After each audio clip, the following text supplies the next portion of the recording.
Labas, aš esu Saulius iš Remapas įmonės ir parodysiu trumpai mūsų naują suvedimo stendą.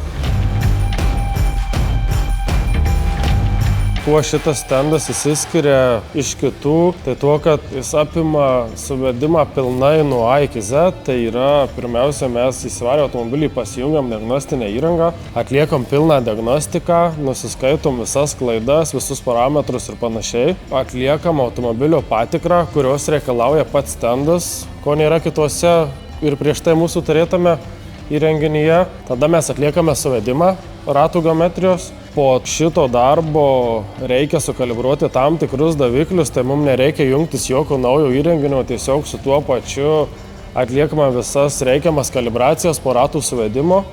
Taip pat šitas stendas yra ne tik ratų geometrijos reguliavimui skirtas, bet ir ADAS sistemoms. Su juo galime sukalibruoti visas komforto įrangas kaip asistentai, distronikas, naktinio matymo kamera. Daro viską nuo A iki Z, kam reikia daryti suvedimą.